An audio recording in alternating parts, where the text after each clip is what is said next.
Aló. Vamos a ver acá. Aló, aló. ¿Qué tal, chicos? ¿Cómo están? Muy buenos días.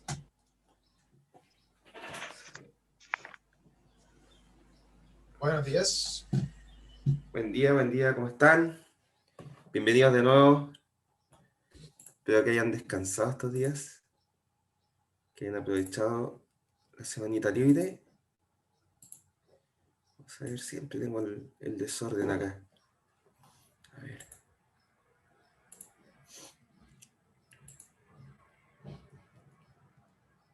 Perfecto.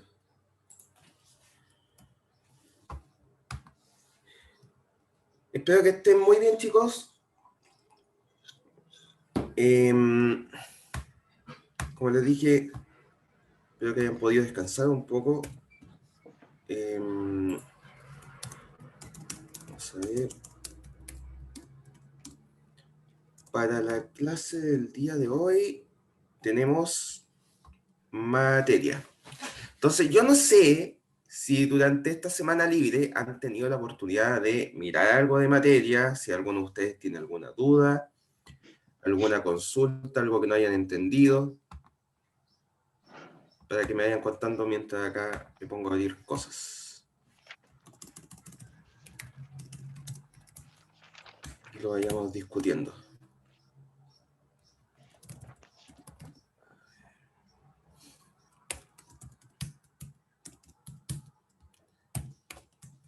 Acá.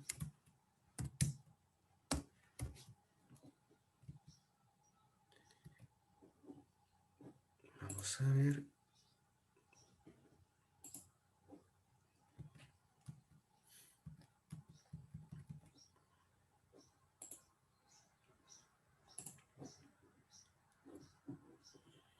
Y bueno, vamos a compartir la pantalla acá. Perfecto. Y necesito acá dejar el chat a la vista en caso de cualquier cosa.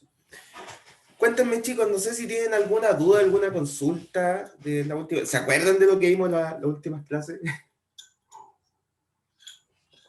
¿Se acuerdan que estuvimos viendo los conceptos de orientación a objetos, cierto? ¿Recuerdan Cierto. algo? Muy bien, muy bien. Entonces, bueno, la clase del día de hoy parte de ese punto. De hecho, vamos a repasar algunos de los conceptos que ya vimos para que queden un poquito más claros. Y vamos a ver algunos conceptos adicionales, de manera tal que esté todo lo más claro posible. ¿Ok? Entonces, vamos a ver. Entonces, una de las últimas cosas que vimos en la clase anterior fue este tema de la herencia. ¿Se acuerdan ustedes qué era la herencia, para qué se utilizaba, qué sentido tenía? Lo que vimos en las últimas clases. Vamos tratando de recuperar lo que aprendimos en esa última clase. Cuéntenme. ¿Se recuerdan qué era la herencia? Partiendo con ánimo el día martes, chicos. Creo que como que con el Protected, como que se ahorraba código, por así decirlo, con los atributos y los métodos. El Protected tenía que ver con el nivel de acceso que tú tenías a ciertos métodos y atributos. Tiene alguna relación con la herencia, pero no es propiamente el concepto de herencia. Recuerda que al final el concepto de herencia lo que hacía era generar clases, ¿cierto?, que englobaban cosas generales de otras clases de las cuales se podía heredar. Voy a tratar de revisar lo que acabo de decir un poco más. A ver, la idea es la siguiente. Como sale en el ejemplo acá, no sé por qué no se mueve. Un segundo. Ahora sí.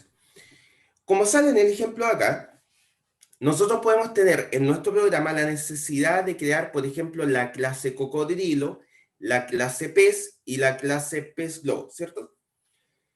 Sin embargo, por algún motivo nosotros podemos identificar que, por ejemplo, entre el cocodrilo y el pez hay algunos elementos, recordando que una clase se define por sus atributos, que son las características de la clase, y por sus funcionalidades, que al final son los métodos de la clase que vimos nosotros. Entonces pueden haber algunas cosas, algunas funcionalidades y algunas características que sean comunes a alguna de las clases que estemos creando en nuestro código. ¿Ok? Entonces, en el caso de la clase cocodrilo y de la clase pez, podemos tener algunas características y funcionalidades que son comunes a ambas, por el hecho de que ambos son animales. ¿Qué quiere decir esto? Que nosotros podríamos crear una clase superior, que vamos a llamar animal, que incluya los métodos, que son las funcionalidades, y las características, que son los atributos, comunes a ambas clases. De esta manera, yo no tengo que reescribir todas aquellas cosas que son comunes a ambas clases, pues simplemente digo, cocodrilo hereda de animal, es decir, toma todos sus atributos y métodos, y el pez también hereda de animal, por lo tanto también toma todos sus métodos y atributos. De esa manera, primero me estoy ahorrando código, y también nos va a servir para algunas otras cosas no tan directamente visibles, como por ejemplo, si en algún momento yo a una función le doy como requisito de entrada que me entregue un animal, y yo lo defino de esa manera, por favor, dame un animal. Si yo a esa función le entrego un cocodrilo o un pez, debería dar lo mismo, porque yo estoy solicitando un animal. ¿Ok? Por lo tanto, en este caso, al yo heredar cocodrilo, yo hago que herede de animal, y pez, que también herede de animal, yo podría crear una función un poco más generalizada que me permita recibir tanto cocodrilos como peces, porque ambos son animales. ¿Ok? Entonces, eso es como en la práctica qué cosas permite la herencia. ¿Ok? Entonces, en este caso, ¿cómo se define la herencia propiamente tal en C++, este concepto de herencia? Como ya vimos, se pone, cuando definimos una nueva clase, se pone el nombre class adelante, definimos cuál es el nombre de la clase, y luego, acompañado de estos dos puntos, se pone el nombre de la clase a la cual tú vas a heredar. ¿Ok? Entonces, en este caso, la clase cocodrilo hereda de animal. Vamos a retomar de nuevo qué significa poner public, private, lo que sea acá en esta parte, todavía no nos enredemos con eso. Entonces, al poner que dos puntos acá, animal, lo que estás diciendo es que la clase cocodrilo hereda de animal. ¿Ok? Y por supuesto acá va a tener algunos métodos y atributos que son propios del cocodrilo. En este caso, por supuesto, tenemos el constructor del cocodrilo y algún atributo que es propio de los cocodrilos, por ejemplo, el número de dientes, que a lo mejor en este código es interesante saber el número de dientes. ¿Ok? Lo mismo para la clase pez. Tenemos la clase llamada pez que hereda, a través de la anotación de dos puntos, de la clase animal. Por lo tanto, todos los métodos y atributos definidos en animal se heredan en la clase pez. Y por supuesto, pez a su vez va a tener definidos sus propios métodos y atributos en este caso. ¿Ok? Ahora, la herencia, no hay ningún problema que tenga una especie de jerarquía. Por lo tanto, en este caso, si creamos una clase llamada pez globo que herede de pez, no hay ningún problema con eso. Eso quiere decir que la clase pez globo va a heredar de pez, la cual a su vez va a heredar de animal. Por lo tanto, ahí tú tienes una jerarquía, una especie de árbol de herencia que se puede crear. ¿Ok? Por lo tanto, en este caso, la clase pez globo va a heredar de pez, por lo tanto va a tomar los mismos métodos y atributos definidos en la clase pez y va a agregar algún método o atributo específico de la clase pez globo según se necesite. En este caso, el atributo que se agrega es un double que almacena el diámetro del inflado. ¿Ok? Perfecto. Entonces, volvamos a ver qué significa esta etiqueta que ponemos adelante del nombre de la clase de la cual tú estás heredando. Que recordemos, los niveles de acceso que tú puedes tener son privado, público y protegido. Ya, acá no sé por qué esto está repetido dos veces, pero bueno. Privado, público y protegido. Cuando tú tienes la etiqueta de privado acá adelante, lo que estás diciendo es que todos los métodos y atributos que estén definidos en la clase base como públicos o protegidos, ¿ok? Se heredan como privados, ¿ok? Entonces vamos a ver qué quiere decir esto en la práctica. A ver si me permiten un segundo. Acá. Vamos a tratar de rayar un poco.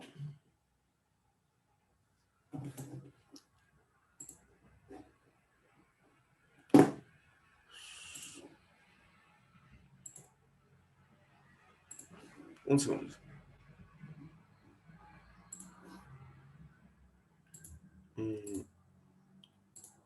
Siempre tengo que cambiar esto. Perfecto. Me van avisando, porfa, si hay algo que no se va entendiendo hasta el momento, por favor. ¿Ok? Ya. Entonces, nosotros dijimos que cuando creamos una clase, por ejemplo, la clase animal, esta clase puede tener métodos y atributos, ¿ok? Entonces, si tú defines un set de métodos y atributos como públicos, eso quiere decir que esos métodos y atributos son visibles tanto desde dentro de la clase como en cualquier otro lugar del código. ¿Ok? Por ejemplo, entonces imagínate que acá tenemos el atributo int a, que es igual 1. ¿Ok? Entonces recuerden que la definición de una clase lo que está haciendo es crear un nuevo tipo de variable del nombre de la clase. Por lo tanto, de aquí en adelante tú al definir una clase la puedes utilizar como si fuera un nuevo tipo de dato. En tu código, por ejemplo en el main, qué sé yo, vas a tener algo de este estilo. Vas a tener animal, que es el nombre del tipo de variable, x, por ejemplo. Entonces, de esta manera estás creando una variable llamada x que es de tipo animal. Por lo tanto, en la variable x que estás creando están almacenados todo el acceso a los métodos y atributos de la clase animal. ¿Ok? Por lo tanto, si tú haces acá un cout, y acá permítame omitir todo lo que es necesario poner para que funcione el cout, si tú pones cout de x punto A, que recuerden la notación de punto es la que permite acceder a los métodos y atributos de una clase,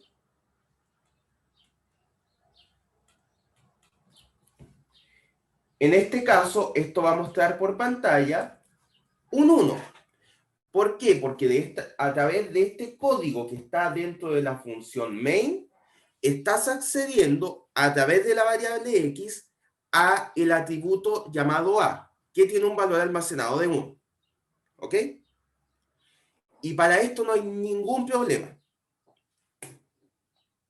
Perfecto. Esto en el caso de que sea público. ¿Qué pasa?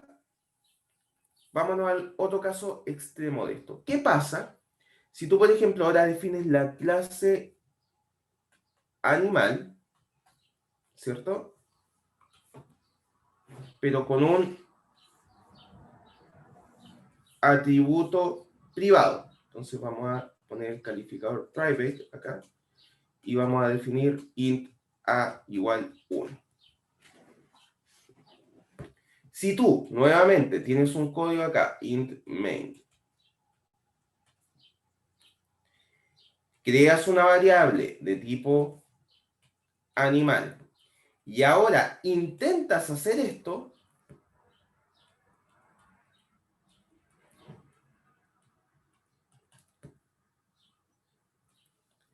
esto de acá te va a lanzar un error.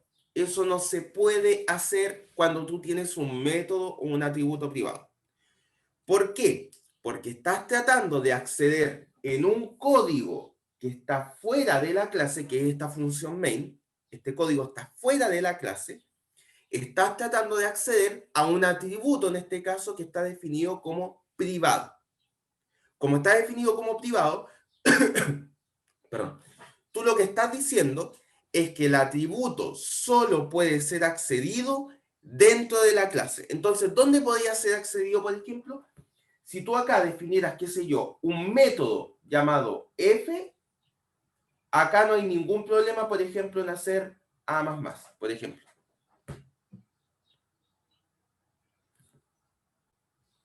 Porque en este punto estás accediendo al atributo a que está dentro de la clase. ¿Ok? Por lo tanto, cuando tú estás accediendo a ese atributo que es privado en un método que está dentro de la clase, no hay ningún problema.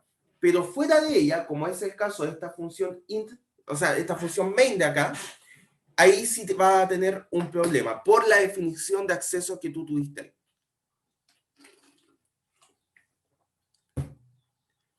Ahora, ¿qué pasa con Protected? En Protected,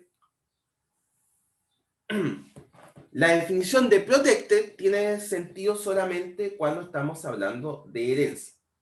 Entonces, mira, vamos a nuevamente definir nuestra clase animal. Vamos a definir un atributo Protected.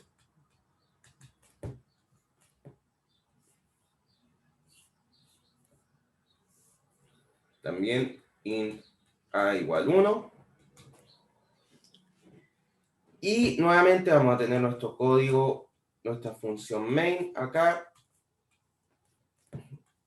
Animal X y un cero.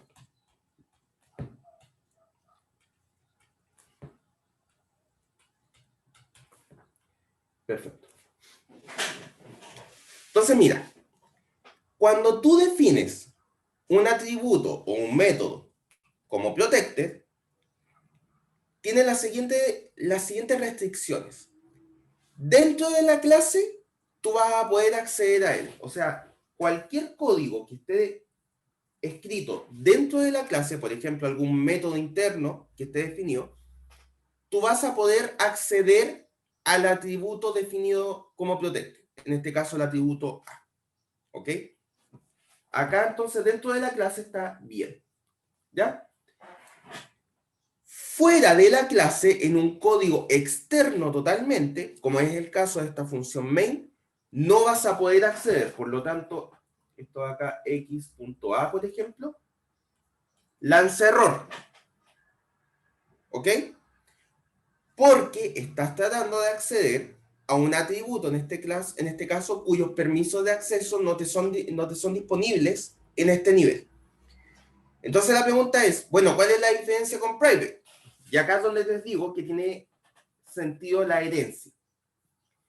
Si definimos ahora la clase cocodrilo que hereda de animal, ¿ok? Y dentro de la clase cocodrilo definimos, por ejemplo, un método f, dentro de este método sí vamos a poder acceder al atributo a. ¿Ok? Directamente. Por lo tanto, dentro de esta clase, que es una clase derivada de la clase animal, sí vas a poder acceder. Si el atributo fuera private, fuera privado, no se podía acceder al atributo, en este caso. Entonces, esa es la diferencia cuando tú tienes protected, public y privado. ¿Ok? Entonces, hasta ahí vamos bien.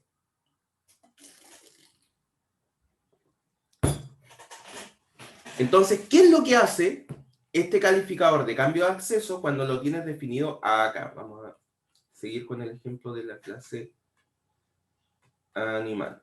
¿Ok? Ah, perdón. No, está bien, está bien, está bien. Entonces vamos a definir un atributo como público. Vamos a definir uno como protected. Y vamos a definir uno como private.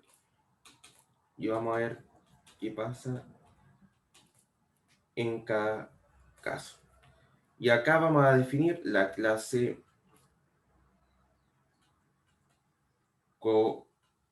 cocodrilo que hereda de animal y vamos a dejar el espacio ahí para la etiqueta correspondiente. ¿Ok? Perfecto. Tenemos una clase llamada cocodrilo que hereda de animal. ¿Ok? Por lo tanto, la clase cocodrilo va a tener acceso a los métodos y atributos de la clase animal, considerando las restricciones de acceso que hayamos puesto en la clase. ¿Ok? Entonces, cocodrilo como clase va a tener acceso a todo aquello que esté definido como público, por supuesto, y todo aquello que esté definido como protected. ¿Ok? Esta variable de acá, perdón, esta de acá, que está definida como privada, cocodrilo no va a tener acceso a ese atributo, porque está definido como privado. Por lo tanto, si tú en alguna parte del código tratas de utilizar la variable z, que está definida en la clase animal, no vas a poder por las restricciones de acceso. ¿Ok? Hasta ahí vamos bien.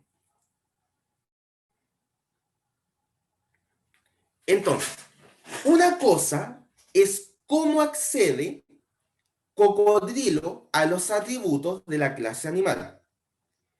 Que esto depende de las etiquetas que tú pongas en la clase animal, si tú defines protegido, público o privado. De esa manera tú defines cómo la clase cocodrilo accede a los atributos de la clase animal. Pero ahora es la pregunta, ok, una vez que yo accedí al método o al atributo, ¿cómo en la clase cocodrilo utilizo ese método o ese atributo? Que esa es otra pregunta. Entonces, acá hay tres opciones. Tú puedes poner público, protected o privado. Vuelvo a insistir. Estas etiquetas de acá, las que están acá, indican cómo la clase derivada accede a los métodos y atributos de la clase base. Mientras que estas etiquetas de acá indican cómo los métodos y atributos de la clase base a los cuales yo puedo acceder son utilizados en la clase derivada. Voy a explicar qué significa esto. ¿Profe, puede repetir lo último que dijo? Claro que sin ningún problema. Las etiquetas que salen acá, esta pública, protegida y privada en la clase base, indican cómo los métodos y atributos definidos en esta clase, que es la clase animal, se heredan, o sea, se acceden desde cualquier parte del código. ¿Ok? Es decir, a través de estas etiquetas nosotros estamos definiendo el nivel de acceso que tienes sobre esas variables o métodos. ¿Ok? Si está definido como público, puedes acceder a ese método o ese atributo desde cualquier parte. Si está definido como protected, puedes acceder desde la misma clase o desde cualquier clase derivada. Recuerden, acceso. Si está definido como privado, eso quiere decir que puedes acceder a ese método o ese atributo solo dentro de la misma clase. ¿Ok? Eso en cuanto a acceso. Las etiquetas que están definidas acá indican cómo yo voy a utilizar esos métodos o esos atributos a los cuales yo accedí a través de la herencia. ¿Ok?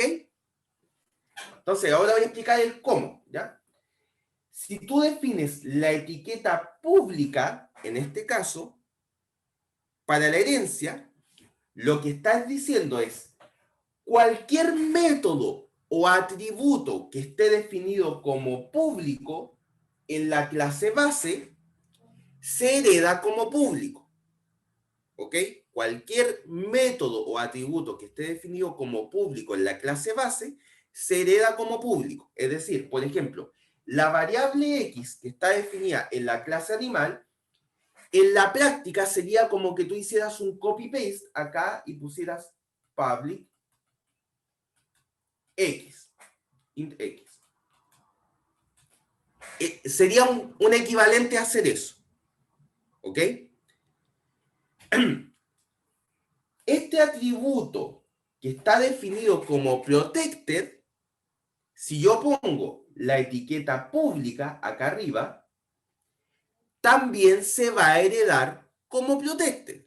Por lo tanto, en la práctica, es equivalente a que tú pongas protected int i. ¿Ok?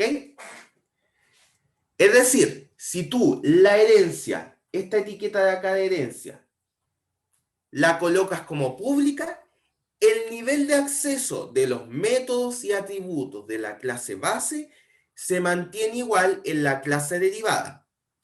Por supuesto, este atributo de acá que está definido como privado, tú no tienes acceso a ese atributo porque está definido como privado.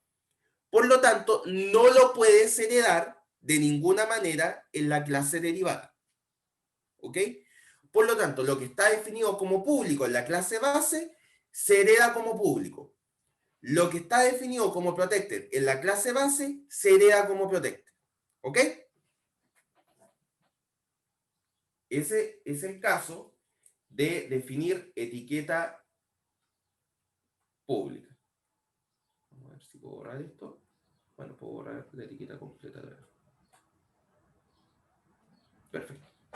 Y acá.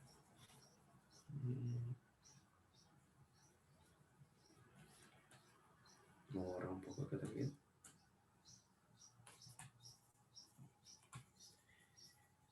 Eso es lo que pasa cuando la etiqueta en la herencia es pública. ¿Qué pasa cuando yo ahora pongo protected?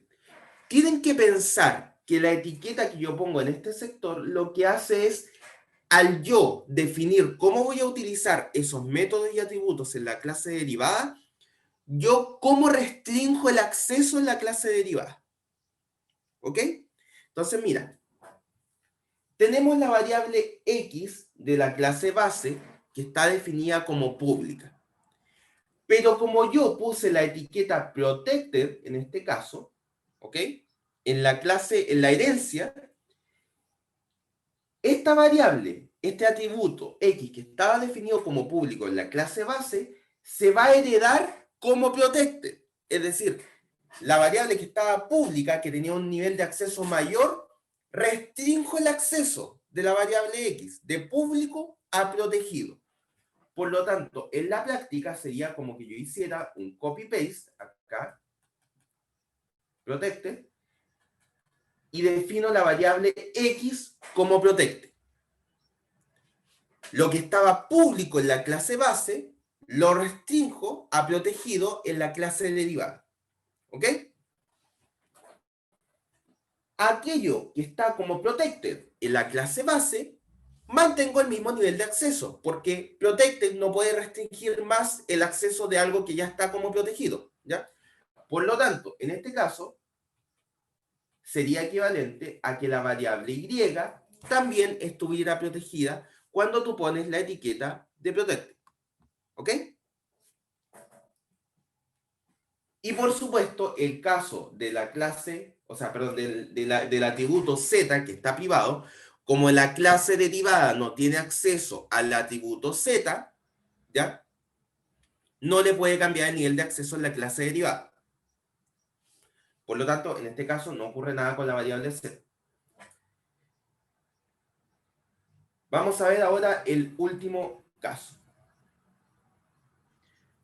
Profe, entonces, Bueno, cuando usted pone ya class cocodrilo, protected, private, significa que los atributos de la clase originaria, privados, y los que declare ahí arriba, van a entrar a esta nueva clase. Como que todos los a ver, como que todas las variables de los campos que usted declara, escuché la última parte de la pregunta. sí que estoy un poco confundido. Sí, cuéntame. Los campos que usted declara al declarar la clase derivada, ¿Ya? dicen, por ejemplo, ahí dice privado, o sea que todas las variables de privado animal van a estar acá, ¿o No, no? no. Recuerda, lo que hace esta etiqueta de acá, lo que hace esa etiqueta de ahí, es no definir el acceso. El acceso está definido acá, en esta etiqueta de acá. Se me perdió el punto. Un segundo. Estas etiquetas de acá son las que definen el acceso desde cualquier lugar de tu código a cada uno de los métodos y atributos de una clase. ¿Ok? Por lo tanto, si algo está definido como privado, por más que tú pongas algo acá, no vas a cambiar eso en la clase base. ¿Ok? Por lo tanto, Ya. la variable z, como está definida como privado en animal, tú no puedes acceder a esa variable de ninguna manera. Sí puedes acceder en la clase derivada al atributo X, porque está definido como público y se puede acceder desde cualquier lado, y a la clase, al atributo, perdón, Y, que está definido como protegido, porque protected quiere decir que puedes acceder dentro de la clase, que en este caso es animal, o en alguna clase derivada, que sería la clase cocodrilo. El acceso no lo cambias. ¿Ok? El acceso es la clase base.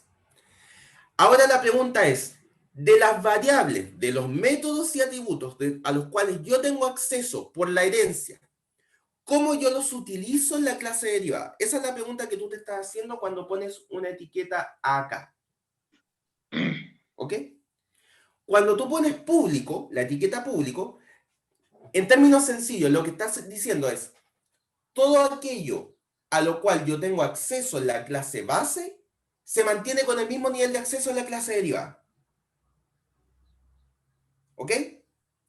Por lo tanto, al tú poner público acá, vamos a poner público, ¿ya? Si tú después creas, por ejemplo, cocodrilo P, por ejemplo, y tú haces P.x, eso no hay ningún problema. ¿Ok? Porque tú heredas la variable X que estaba definida como pública en la clase base con el mismo nivel de acceso en la clase derivada. Por lo tanto, la variable X, en este caso, se me olvidó, ahí está. La variable X, el atributo X, que heredas en la clase cocodrilo, sigue estando público. ¿Ok? Por lo tanto, en eso no hay ningún problema. Sin embargo, si tú pones acá protected, estamos todos de acuerdo que protected es más restringido que público, ¿cierto?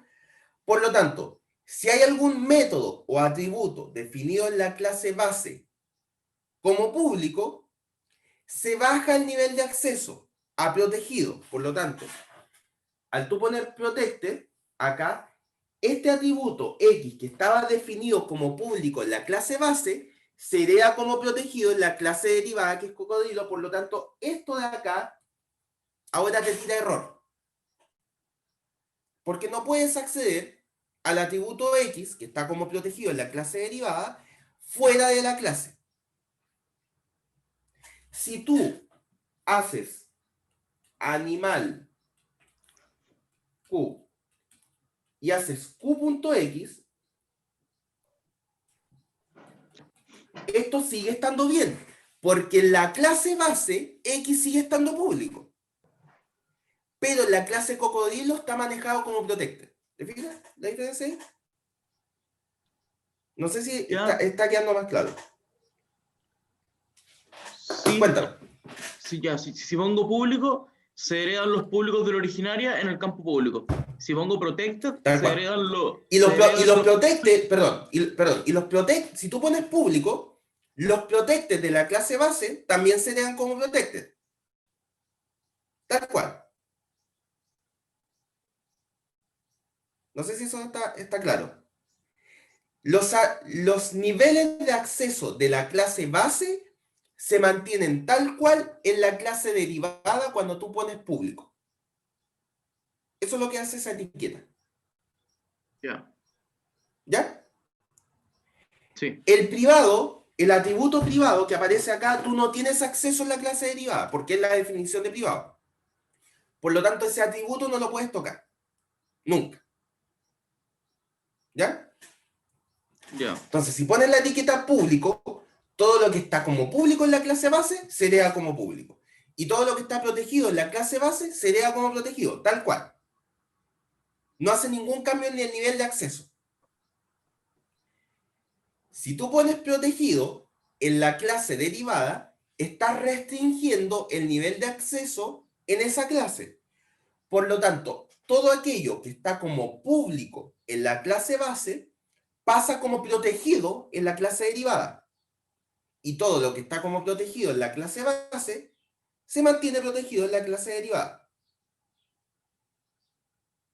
¿Sí? ¿Hasta ahí vamos sí, bien? sí, gracias. Sí, entiendo que es enredado, ¿ya? Tienen que tratar de aterrizar. Bueno, acá esto lo pueden leer, están las PPT para que le den una vuelta, tienen que pensar el concepto. Entiendo que es complicado, por eso lo estamos tratando de ver con harto detalle. Probablemente es lo más complicado que vamos a ver en la clase del día de hoy. Espero. Hasta acá, ¿hay alguna duda? Todavía nos falta la etiqueta de privado para ver qué ocurre en ese caso. ¿Hay alguna duda más hasta acá, algo que no se entienda?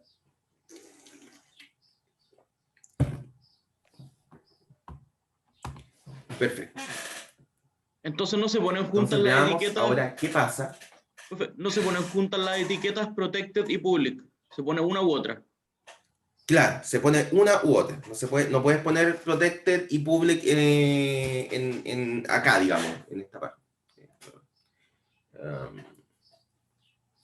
Acá.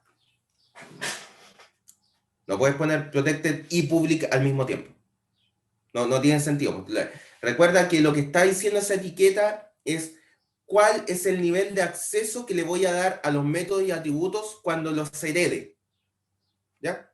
Por lo tanto, sería incongruente poner protected y public al mismo tiempo. Entonces tienes que escoger un nivel de acceso que le vas a dar a los métodos y atributos dentro de la clase derivada, cuando los uses. ¿Ya? Ya. Ya, súper. Entonces vamos a ver qué pasa ahora cuando pones esto como privado. Como ya adivinarán, el tú poner algo privado es aún más restrictivo que ponerlo como público o protegido. ¿Ok? Por lo tanto, si tú pones la etiqueta de privado acá, lo que estás diciendo es que todo aquello que esté como público en la clase base se va a heredar como privado en la clase derivada. Y todo aquello que esté como protegido en la clase base se va a heredar como privado en la clase derivada. Por lo tanto, esto va a ser equivalente a poner private acá, int x, int y. Recuerden, esta etiqueta restringe el acceso de lo que viene desde la clase base, tanto métodos como atributos. Recuerden, todos estos conceptos que estamos viendo no solamente aplica para atributos, sino que también para métodos. ¿Ok? Por lo tanto, nuevamente, si tú tratas de hacer cocodrilo p.x, en este caso, menos aún va a funcionar. Porque en cocodrilo el atributo x está definido como privado, a pesar de que la clase base, que es la clase animal, esté definido como público. Solo por el hecho de poner esta etiqueta. ¿Ok? Insisto, lo que yo escribo acá dentro de la clase cocodrilo, este private, qué sé yo, no es algo que ustedes tengan que escribir. Es el efecto que produce esta etiqueta, que está acá, es el efecto que produce esa etiqueta en lo que yo heredo de la clase base en este caso. No es que ustedes tengan que escribir private, bla, bla, bla. En este caso, si tú pones la etiqueta privada, lo que produce simplemente es que aquellos atributos y métodos que estén definidos tanto públicos como protegidos en la clase base se heredan como privados, sin que tú escribas nada más. ¿Ok? Hasta acá. ¿Dudas o consultas? Yo sé que, insisto, esto puede ser un poco enredado, por lo tanto, espero que hayan más consultas de esto.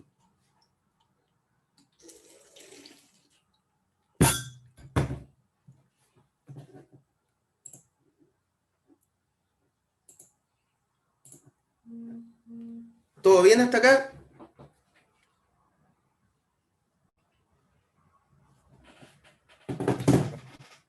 Ya, perfecto. Entonces, continuamos. Vamos acá.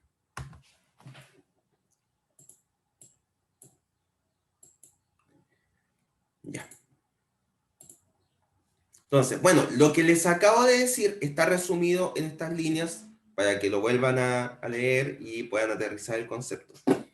Insisto, esta etiqueta que ustedes ponen acá definen cómo ustedes utilizan lo que están heredando en la clase derivada. ¿Ya?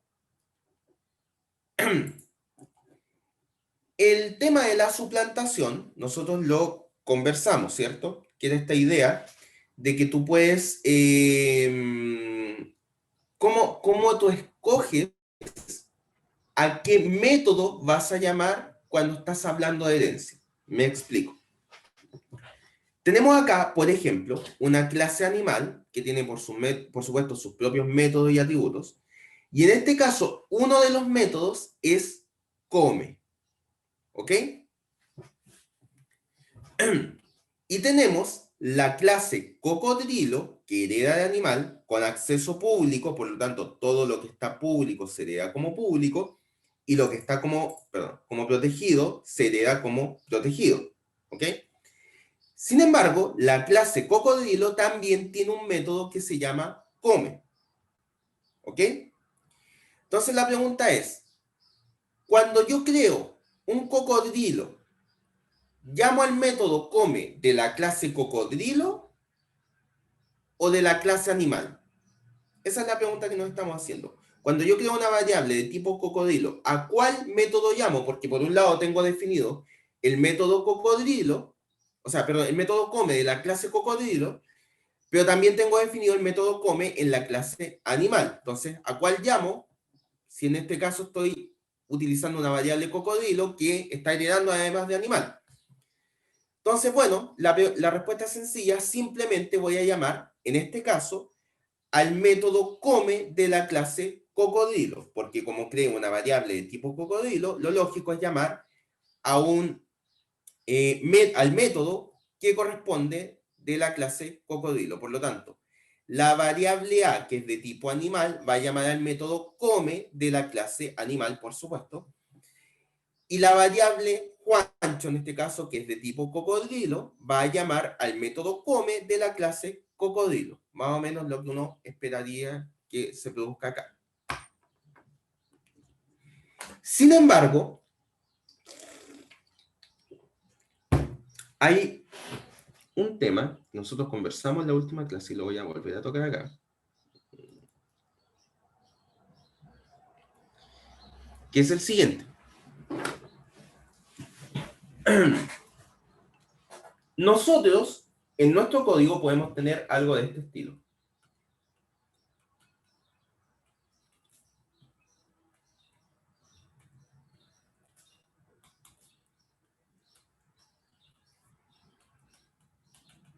Vamos a partir por el caso más sencillo posible. Entonces, mira, lo que hicimos acá es crear un puntero a animal, ¿cierto? Por lo tanto, recuerden que los punteros lo que hacen es almacenar direcciones de memoria. Por lo tanto, en ese puntero deberíamos dejarlo apuntando a algún sector de memoria. que es justamente lo que estamos haciendo en la parte derecha del operador de asignación. En ese lado estamos creando un sector de memoria de tamaño animal que almacene elementos de tipo animal y retornamos la dirección de memoria que finalmente se almacena en P. Hasta ahí todo lo mismo de siempre, ¿cierto? Por lo tanto, si nosotros hacemos P come, en este caso, por supuesto, vamos a llamar al método come de la clase animal. Hasta ahí todo súper bien. Estamos utilizando un puntero animal que está apuntando a un sector de memoria de tipo animal y estamos llamando al método come de esa clase, por lo tanto, utilizamos el método come de la clase animal en este caso. ¿Ok? Ahora, no hay ningún problema en C++, salvo las restricciones que voy a decir a continuación, de hacer lo siguiente, mira. Vamos a crear un puntero animal que vamos a llamar Q, y recuerden, este puntero lo tenemos que dejar apuntando a algún sector de memoria. Entonces vamos a solicitar el sector de memoria acá con new, pero en este caso vamos a crear un sector de memoria de tipo cocodrilo. Entonces fíjate, Q es un puntero que quiere apuntar a elementos de tipo animal. Como cocodrilo hereda de animal, de alguna manera, cocodrilo es un animal. Por lo tanto, yo puedo utilizar el puntero de tipo animal para apuntar a un cocodrilo. Porque cocodrilo también es un animal, porque hereda de animal. ¿Ok? Por lo tanto, primera cosa, esto se puede hacer, no tira error. ¿Ok? Sin embargo, acá hay un detalle. ¿Qué es lo que pasa cuando ahora, desde la variable Q, que es de tipo puntero, tratamos de acceder al método come? La pregunta acá es, ¿Q va a comer como animal o como cocodrilo? Esa es la pregunta que nos estamos haciendo en estos momentos. ¿Ok?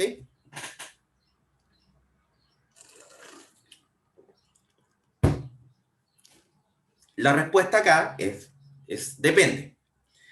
¿Por qué depende? Porque, bueno, cada lenguaje maneja esto de manera distinta. Java, por ejemplo, lo maneja esto de manera distinta. Sin embargo, vamos a ver cómo lo trabaja C++. En el caso de C++, cuando tú llamas al método come utilizando un puntero de animal, en este caso llamas al método come de animal. Acá teníamos dos opciones. ¿Se llamaba el método come de la clase animal o de la clase cocodrilo? La respuesta acá es, si tú utilizas un puntero de la clase animal en este caso, llamas al método de la clase animal, aunque estés apuntando un sector de memoria de tipo cocodrilo. En otras palabras, como lo vamos a ver, como dice acá,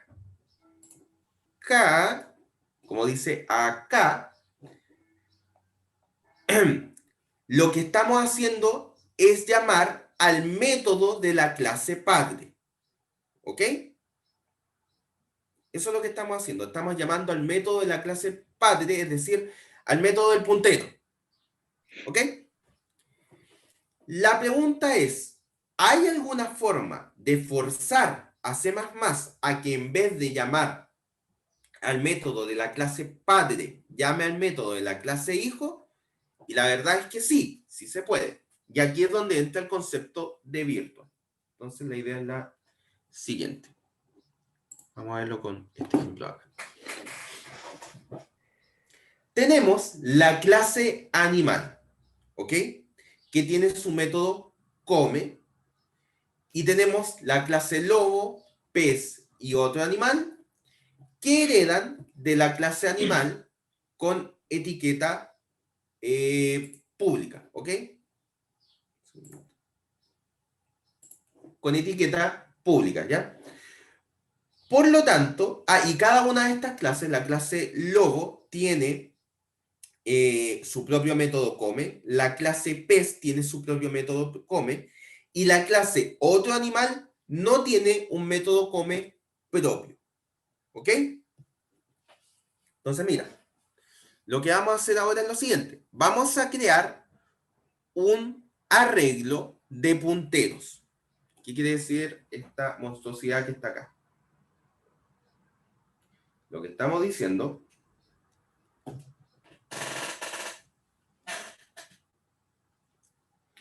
es que cuando creamos animal,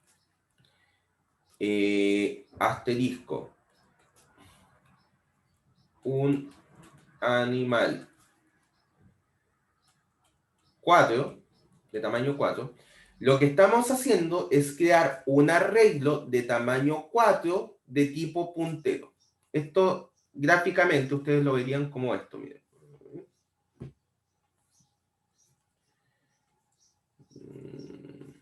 Así, son 4 posiciones, ¿cierto? Y cada una de estas posiciones es un puntero. ¿Ok?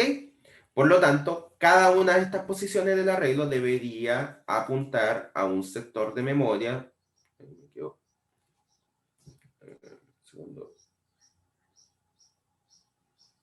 Voy a hacerlo más chico esto. Debería apuntar a una dirección de memoria, por supuesto, de tipo animal. ¿Ok? Por lo tanto, cada uno de estos sectores de memoria debería almacenar animales. ¿Ok?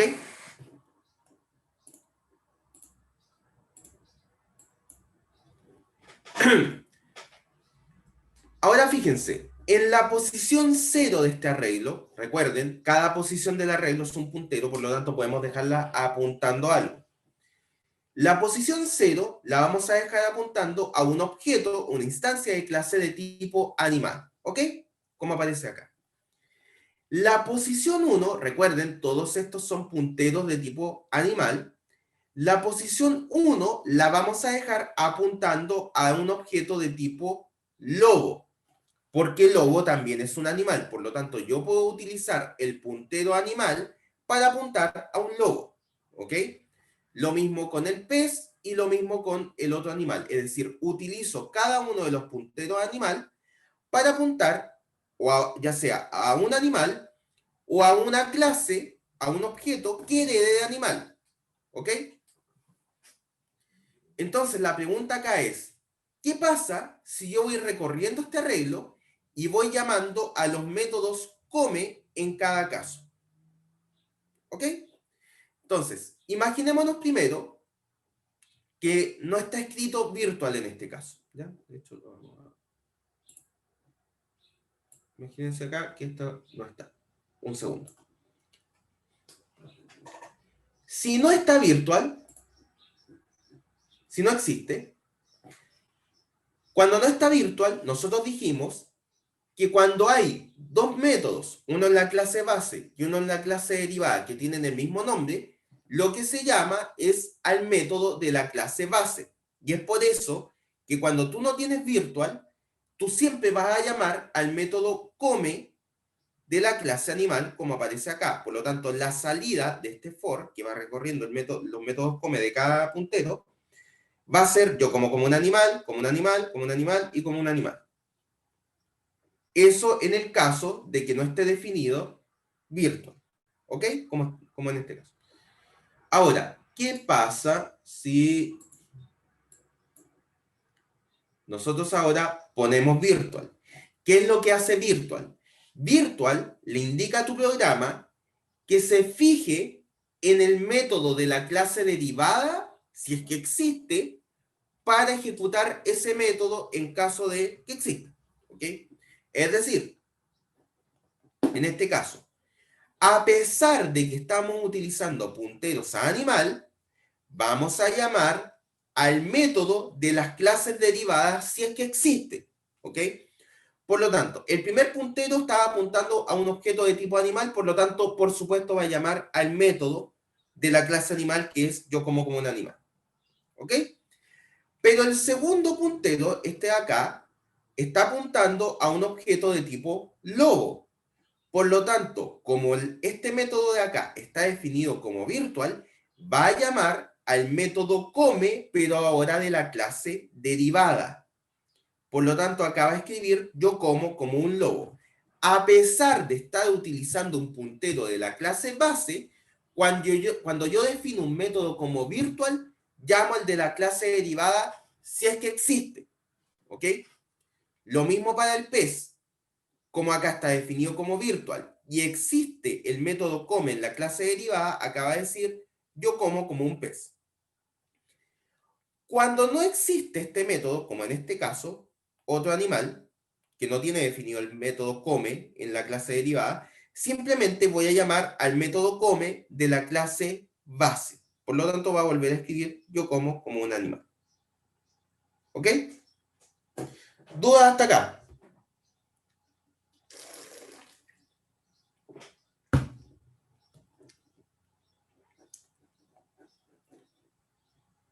¿Qué tal vamos? ¿Todo en orden? Perfecto. Profe, ¿cómo se usa el método virtual? Eso lo explicó, ¿no? ¿A qué te refieres cómo se usa? El uso del que vimos recién.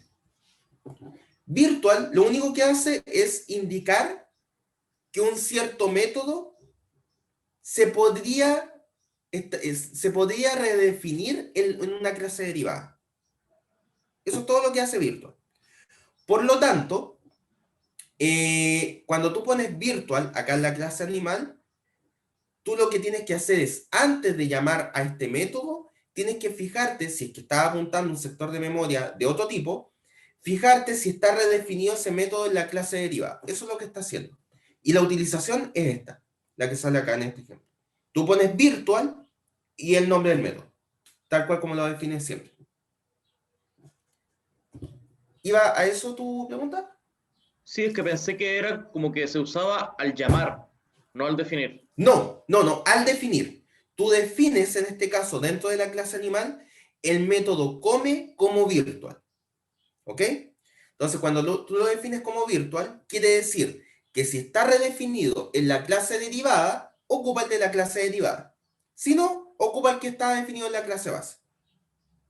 Ya. ¿Ya? Ok. ¿Hay alguna otra consulta? ¿Vamos bien? ¿Vamos mal?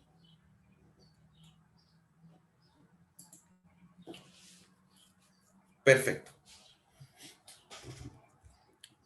Entonces, una de las preguntas que nos pueden hacer es, cuando tenemos algún grado de herencia, ¿cómo hacemos el acceso y la inicialización de ciertas clases, considerando que hay constructores en la clase derivada? ¿Ok? Entonces, vamos a ejemplificar esto. Imagínate que existe una clase base que es bicicleta, y de esta clase va a heredar mountain bike. ¿Ok? Por lo tanto, bicicleta va a tener su constructor creado, el cual va a tener velocidad inicial como parámetro de entrada y el cambio inicial como otro parámetro de entrada. Y por lista de inicialización, recuerden lo que vimos en la clase pasada, nosotros podríamos, en este caso, inicializar los atributos internos de la clase utilizando ya sea un método o definiéndolo a través de los atributos internos. Entonces, en este caso, existe un atributo que es velocidad inicial y se va a inicializar, acá faltó poner este atributo, esta variable acá adentro. Entonces, velocidad inicial se inicializa con esto, insisto, esto debería estar acá escrito acá adentro, y el cambio inicial se inicializa con esta variable cambio inicial, ¿ya? Por lista de inicialización. Ahora, la pregunta es, ¿puedo con la clase derivada mountain bike reutilizar algo de lo que ya esté definido en la clase base? Porque fíjense que acá mountain bike en su constructor recibe como entrada la altura inicial, pero también recibe la velocidad inicial y el cambio inicial, que son cosas que permitía la clase base, que era bicicleta. Entonces, podemos, por lista de inicialización también, utilizar el constructor de la clase base, fíjense acá, bicicleta, e inicializar este constructor con las variables velocidad inicial y la variable cambio inicial que aparecen acá. ¿Qué quiere decir esto? Que a pesar de que estemos en la clase derivada, utilizamos el constructor de la clase base para inicializar los métodos y atributos que provienen de la clase base. ¿Ok? Y por supuesto, aquellos atributos que provienen de la clase derivada, tengo que inicializarlos aparte. Entonces, en este caso, altura del asiento, que es una variable interna de la clase derivada, lo inicializo con la variable altura inicial. ¿Ok? Eso en el caso de un constructor normal. Si no, como dice acá, si no se declara el constructor, se utiliza simplemente el constructor sin argumentos. ¿Ok? Y si no se invoca explícitamente al constructor de la superclase, de la clase base, automáticamente se va a insertar una llamada, pero al constructor de la clase base sin argumentos. Es decir, se llamaría el constructor, por ejemplo, de la clase bicicleta sin argumentos de entrada. Por supuesto, para que esto funcione, la clase base tiene que tener definida un constructor sin argumentos de entrada. Si no lo tienes definido, en este caso no te va a funcionar y te va a tirar un error de compilación. ¿Ok? Entonces, esto en cuanto a inicialización a partir de la clase derivada sobre constructores que estén definidos en la clase base. ¿Alguna duda hasta acá?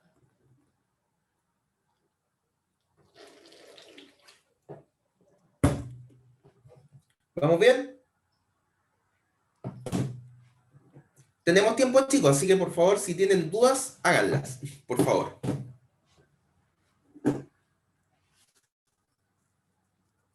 A mí no me quedó claro lo de recién, profesor.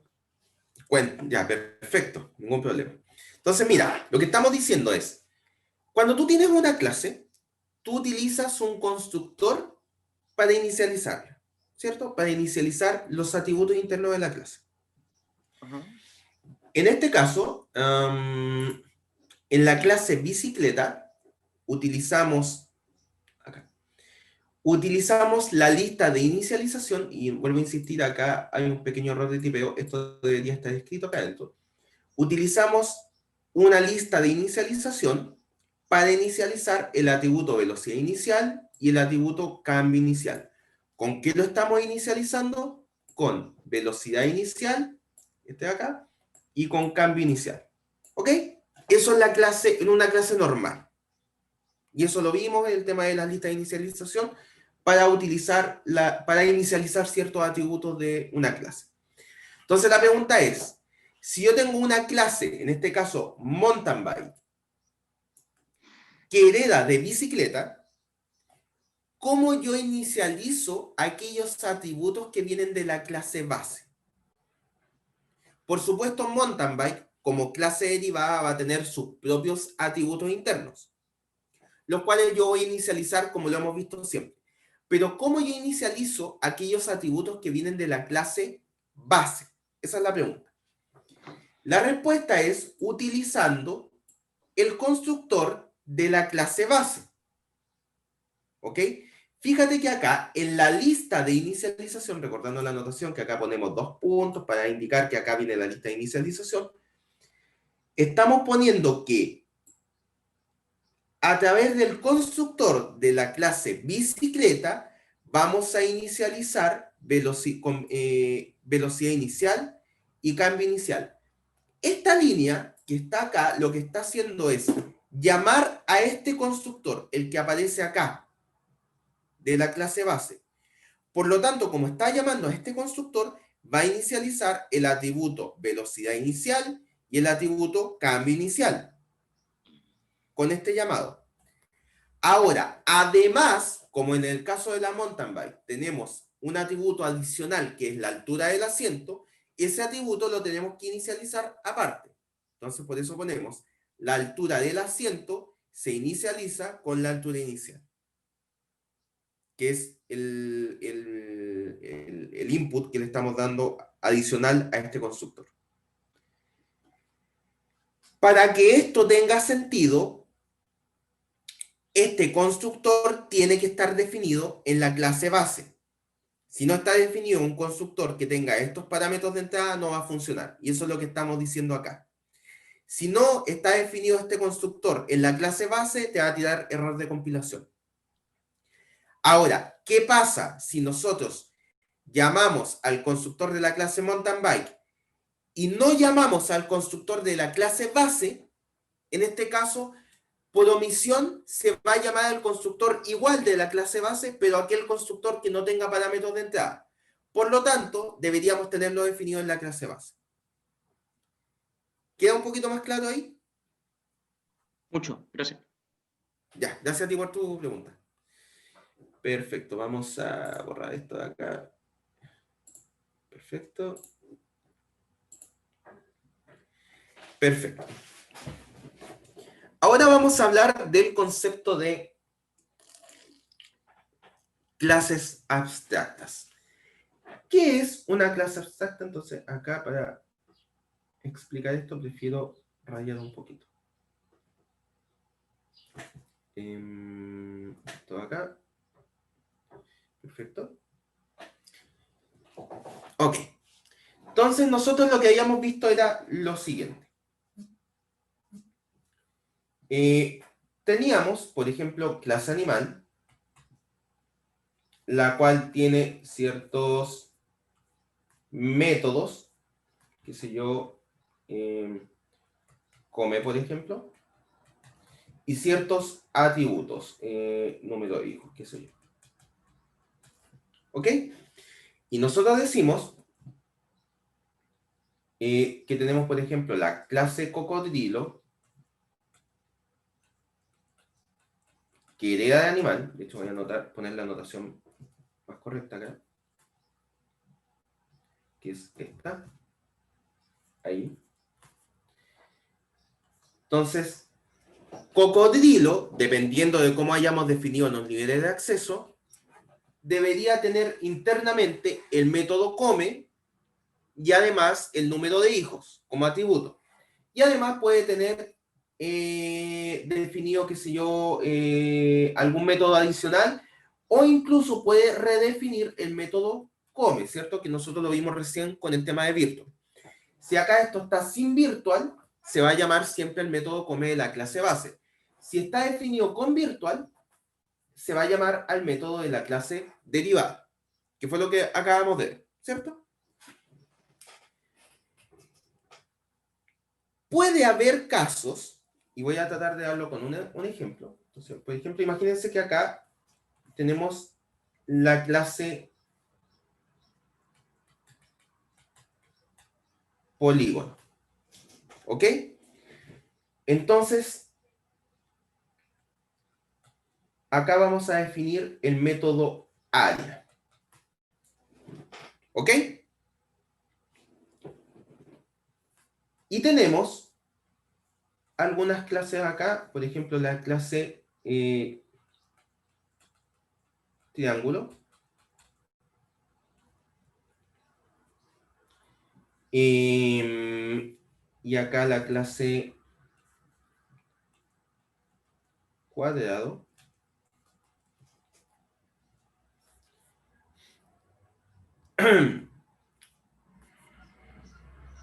Y también podemos incluso tener... No, yo creo que con eso está bien para no complicar mucho el ejemplo. ¿Ya? Entonces, cada uno de estos va a tener también un método área. Ok. La situación que tenemos acá es la siguiente. Si queremos calcular el área de un polígono, tenemos que tener algunos datos adicionales. ¿Ok? Como por ejemplo el número de lados. Para saber si estamos trabajando con un triángulo, un cuadrado, si estamos trabajando con un pentágono, con otro tipo de figura. ¿Ok? Tenemos que tener información adicional. Por lo tanto, solo con saber que tenemos un polígono, no podemos calcular el área. Solo sabiendo eso, tenemos que tener más información. Por lo tanto, a pesar de que yo definí el método área acá, porque todo polígono se le podría calcular el área, la implementación de área, del método área, no tiene mucho sentido en la clase polígono si no le doy información adicional. ¿Ok? Por lo tanto, en la práctica, en este código de ejemplo que estamos armando, yo no puedo implementar el método área. No puedo escribir el código de cómo calculo el área porque no tengo la información adicional definida en el polígono. ¿Ok? En este caso.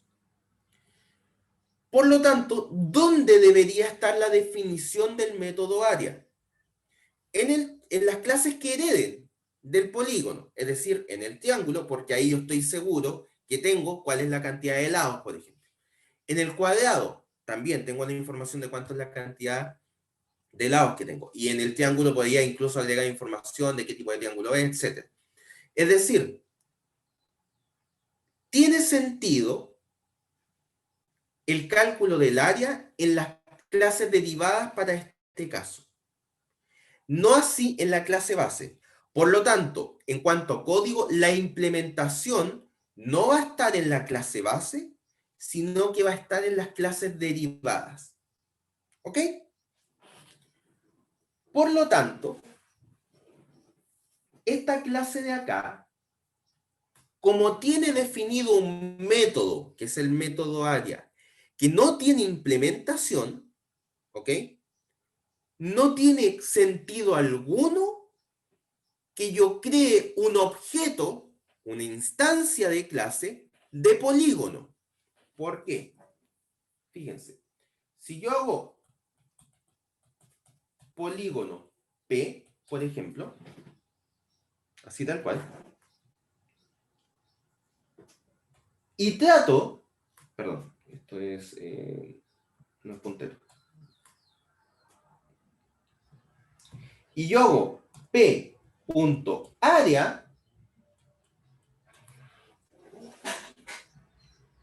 eso me va a tirar un error, por lógica, porque yo no tengo definido área, la implementación de área, en la clase polígono, porque no puedo implementarla, por definición, por lo que acabamos de explicar. ¿Ok? Por lo tanto, esto tira error,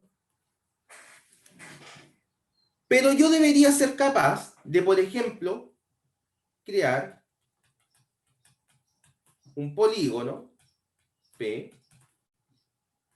e indicar que este va a apuntar a un sector de memoria de tipo triángulo, por ejemplo.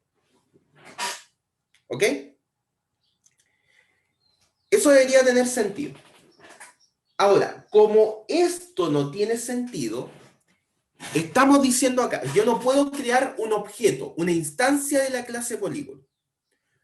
Por lo tanto, esto quiere decir que estoy creando una clase que por el solo hecho de tener un método que no puedo implementar, no voy a poder crear nunca un objeto concreto de esa clase. Por lo tanto, polígono pasa a ser un elemento abstracto dentro del código. Porque nunca voy a poder crear un elemento concreto, un objeto concreto de esta clase polígono. ¿Ok? Por lo tanto, estas clases a las cuales yo no les puedo implementar alguno de sus métodos se llaman clases abstractas. ¿Cómo se define una clase abstracta? Es toda aquella clase que tiene al menos un método que no se puede implementar. ¿Cómo se define esto en código? De la siguiente manera. Tú creas la clase polígono, por ejemplo, que va a tener, por ejemplo, su método público, que es la clase área que dijimos recién, y tienes que indicarle que va a ser virtual, lo cual tiene mucho sentido, ¿cierto? Porque como no estamos implementando el método en la clase base y lo tenemos que implementar en sus clases derivadas, debería ser virtual, ¿ok? Entonces, en este caso, por ejemplo, imagínense que la función de área devuelva un flotante, vamos a escribir que es virtual float área. Y acá viene el pequeño detalle. No solo tenemos que indicar a través de virtual que te fijes en la implementación de la clase derivada, sino que le vamos a asegurar a la implementación de al código de la clase polígono, le vamos a asegurar que siempre tiene que ver el código de área, el código del método área, siempre tiene que verlo en la clase derivada. No depende de si es que está definido en la clase derivada o no. No, siempre va a estar en la clase derivada. ¿Y eso cómo lo ponemos? Así. Esa es la notación. De esta manera, estamos definiendo un método llamado área que no va a tener implementación en la clase polígono, sino que sí o sí su implementación va a estar en las clases derivadas. ¿Ok? Perfecto. ¿Y eso cómo se ve después representado en la clase derivada? Nada muy complicado. Clase triángulo, por ejemplo. Hereda público, por ejemplo, de polígono. Y luego acá pones public.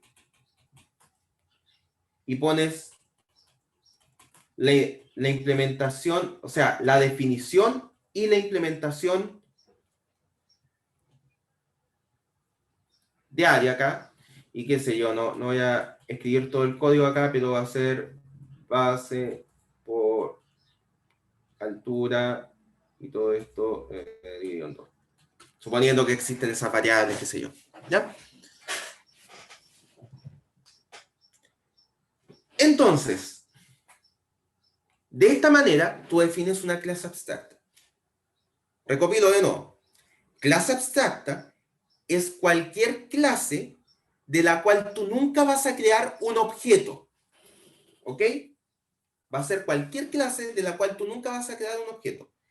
Se define como clase abstracta toda aquella clase que tenga al menos un método definido como abstracto. ¿Y cómo se define un método abstracto? De esta manera. Poniendo virtual para indicarle a la clase que se va a redefinir el método en alguna clase derivada, y poniendo igual a 0, le estás indicando que no va a haber ninguna implementación, le estás asegurando al código que no va a haber ninguna implementación en la clase base. ¿Ok?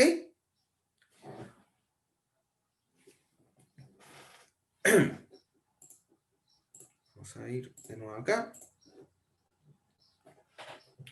Ahora, 9:30. Por ejemplo, como aparece acá. Entonces tenemos clase abstracta definida como virtual igual a 0. De esta manera estamos indicando que la clase, que el método, valga la redundancia, no se va a implementar en la clase abstracta. Y luego, en las clases concretas, se va a implementar, que son las clases que heredan de la clase que definimos nosotros como abstracta. ¿Cuál es la gracia? Que si tú defines, en este caso, clase concreta que hereda de clase abstracta, sí o sí tienes que implementar este método, porque si no lo implementas, te va a tirar un error. ¿Ok? Por lo tanto, si tú heredas en clase concreta, desde clase abstracta, estás en la obligación de implementar el método. no fue buena elección de nombres, parece, para el ejemplo.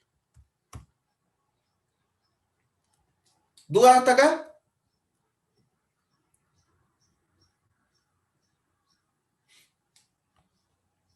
Nos quedan solo 2 conceptos para terminar la clase. Así que díganme si hay alguna consulta.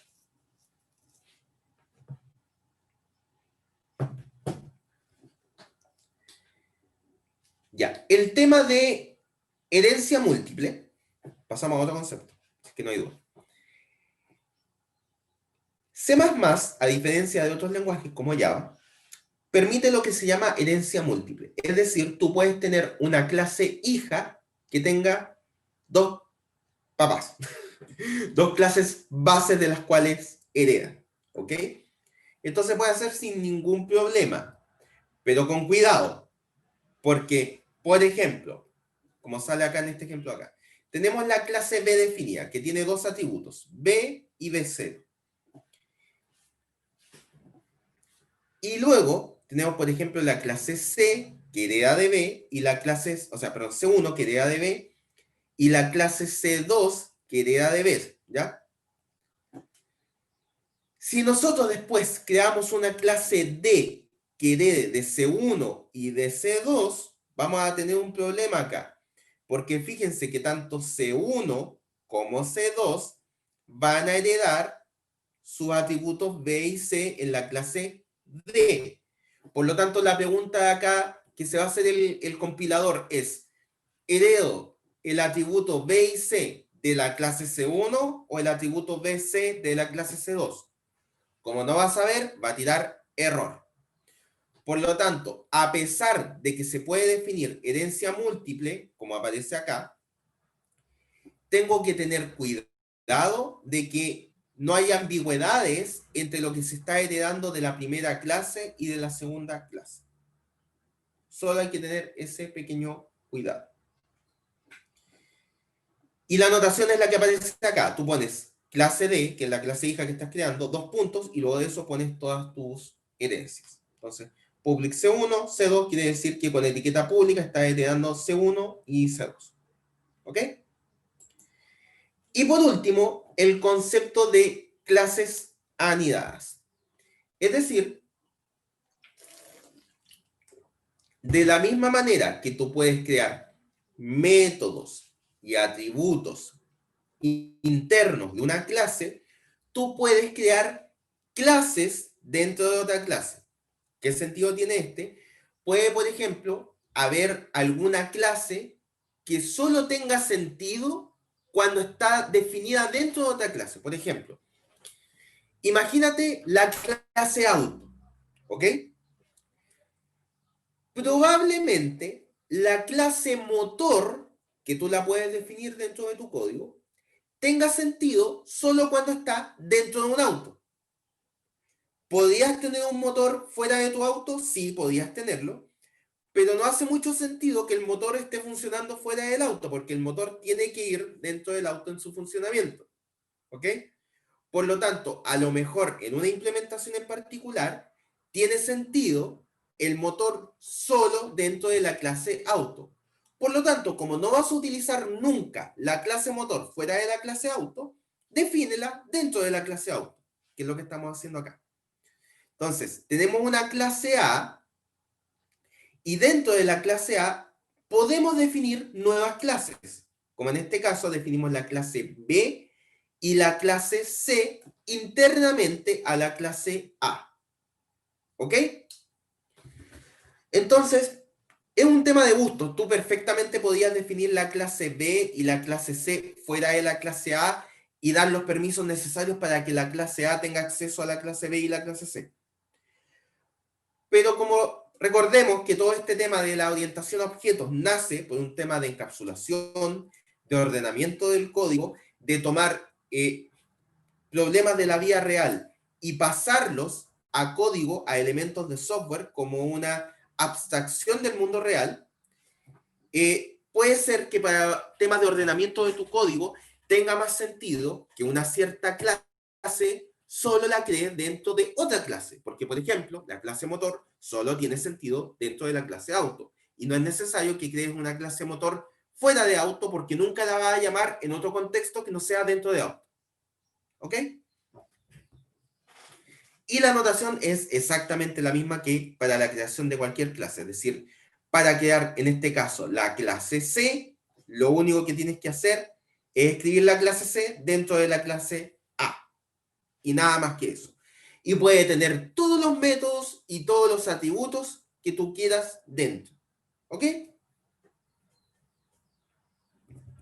Y también va a tener los niveles de acceso que hemos definido en todo el transcurso de la parte de orientación a objetos.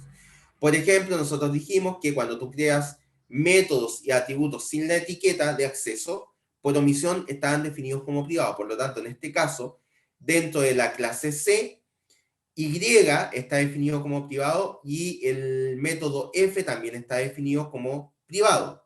¿Ok? Por lo tanto, tú no puedes acceder a ninguno de estos métodos y atributos fuera de la clase C. Y lo mismo en el otro sentido. En este caso, int x, como no tiene ninguna etiqueta de acceso, por omisión está definido como privado. Y por lo tanto, tú no puedes acceder a este atributo x dentro de la clase C. Porque la clase C no tiene acceso al atributo privado de la clase A. ¿Ok? Y con eso terminamos esta unidad de orientación a objetos. Cuéntenme, chicos, si ha sido muy terrible lo que hemos pasado la clase el día de hoy, o si está más o menos claro. Nos quedan algunos minutos para atender sus consultas.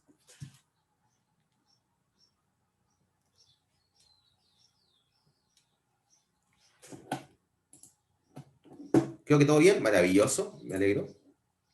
Poquito quórum el día de hoy, así que estoy triste por eso, pero espero que haya sido por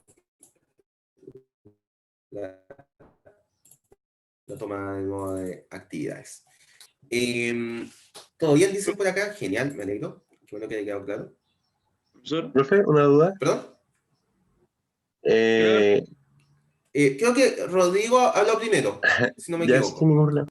pero mi Voy a duda, atender las dos, tranquilo, tranquilo. mi duda es No del hay curso, problema. así que la haga el primero. Sí. Mi duda es más allá de la materia. Ah, ya, ningún problema. Ok, No, ok. lo mío igual, así Dime, que Felipe. lo mío igual bueno. es... Entonces parto yo. Ya, entonces, ya, cuéntame. Profesor, ¿sabe cuándo no podría tener los controles? Sí, oye, aprovecho de oficialmente, yo cuando termina de subir el control 2, porque me imagino que han visto que el control 1 está subida la nota. ¿Sí? Ya, ok, estamos bien hasta ahí. ¿No? Primero Es les que quiero pedir... Sí, dime. le dije como pregunta porque yo no lo vi. Está subido el control 1, la nota, En aula, voy a buscar. en aula. Ya, a ver, les cuento. Yo sé que no tengo por qué excusarme con ustedes, pero lo voy a hacer por último para que ustedes sepan la situación. Yo hace poquito defendí mi tesis de doctorado, entonces hasta hace muy poco está demasiado full con lo que tenía que hacer. Entonces, a diferencia de los otros profes, voy atrasado en cuanto a la entrega de notas de controles. El control 1 ya lo subí y espero entre hoy día y mañana, ojalá, tratar de subir el control 2. ¿Ya? Yo pensaba mandar el comunicado una vez que tuviera las notas de los dos controles. Así que, de todas maneras, debería estar saldado, espero que de aquí a mañana, el tema de las notas de control 2. ¿Están en unidades? ¿Perdón? ¿Están en alguna unidad? Están en las calificaciones, deberían estar en las calificaciones de aula. Yo la verdad que desconozco un poco cómo es la interfaz de estudiantes que tienen ustedes, pero deberían tener acceso en alguna parte del aula, a alguna parte que diga calificaciones, y ahí deberían estar subidas tanto el práctico como el control. En el certamen, donde uno hace la entrega, abajo un comentario sale la nota también, por si acaso. También. Gracias. Como les digo, no sé bien cómo les aparece a ustedes, así que, pero están subidas, yo lo aseguro. Así que, y como les digo, les pido mil disculpas, yo sé que ustedes no tienen por qué entenderlo, pero como les digo, hace poquito defendí mi tesis de doctorado, así que estaba un poquito ocupado. Así que pero lo voy a resolver pronto, ¿ya? No sé si la duda de ¿Profe? Felipe también iba hacia lo mismo. Era lo mismo. Sí, lo que pasa es que Sí. respecto a mi nota, sale en una ¿Sí? parte, no sé, pues parte 1, un Ujú. punto, parte 2, 3 puntos, y sale calificación 3 puntos, por ejemplo. ¿Ya? ¿Pero en el Entonces, no, práctico o en el... no, en el control, en el control? claro, Ya, por LinkedIn. ya, ya. Mándame un correo para yo revisar en aula si es que hay algo raro, Ya, ¿ya? Para tener presente tu caso, porfa. ya listo. No sé si hay alguna otra consulta. Me fue menos mal de lo que Ya tengo pensé. que ir. Gracias, profe. ¿Perdón? Me fue menos mal de lo que pensé. Gracias. Maravilloso, maravilloso. Oye, espero que estén estudiando para el... Sí, porque yo quedé un poco con depresión después de ver su nota chiquillo el control 1. Espero que hayan podido subir un poquito en el control 2. Chiquillos, si tienen algún problema de cualquier tipo para entender la materia, yo sé que el paso entre el ramo anterior, los que hayan dado introducción a este, a lo mejor puede ser un poco brusco. Apóyense en mí, apóyense en el ayudante para que no me causen esta depresión que me causaron con la nota del control 1. Así que Profe, si tienen dudas, consulta, llénenme de correo o hacemos otros horarios adicionales. Cuéntame. profe, lo que me ha pasado a mí es que yo he estudiado con Ujú, controles anteriores y se me han hecho fáciles ujú. las materias de Ya, los semestres anteriores. Y la verdad es ya, que estos controles los he encontrado muy difíciles. No sé si es ya, tanto la materia o los enunciados que no los he podido entender. ya, perfecto, Como más perfecto. científicos, no sé. Bueno, siempre la orientación del ramo ha estado hacia temas más matemáticos, que de hecho fue lo que ustedes tuvieron que hacer en el proyecto. Entonces, no se extrañen de encontrarse cosas de ese estilo. Insisto, si se sienten un poco débiles en ese sentido, la idea es que justamente utilicen los prácticos para eso. El práctico les da una idea de más o menos cómo podría ser el control en cuanto a enunciados y dificultad. Entonces, traten de hacerlos prácticos, no importa que no lo entreguen para los puntos, pero háganlo ustedes, no vean, no esperen a que yo suba la solución para ver cómo se hacía el práctico. Háganlo. Y eso les va a ayudar un montón. Y si Le tienen digo de dudas del mi, práctico, pregúntenlas con tiempo. ¿Mm? le digo de mi experiencia, porque se me han hecho fáciles los controles Ya, anteriores y los prácticos. Y los controles he guateado y lo he quedado mirando y he quedado ahí. ya, Por eso. ya. Sería bueno que trataras de aterrizar qué crees tú que causó eso, para nosotros también ver si tenemos que reevaluar algunas formas de las cuales tenemos que hacer los controles, para tener algo más concreto. Lo conversamos la clase de mañana, si quieren, que tenemos justamente un práctico, que si no me van a botar acá la sesión de Zoom. Así que dejamos la clase hasta acá, cualquier cosa la conversamos mañana y si tienen dudas por correo. Felipe, que me mande el correo sobre su situación también de la nota. Así que eso, chicos, nos vemos el día de mañana, que estén muy bien. Yo soy profe, hasta luego. Chao, chao. Chao, profe. Chao, chao.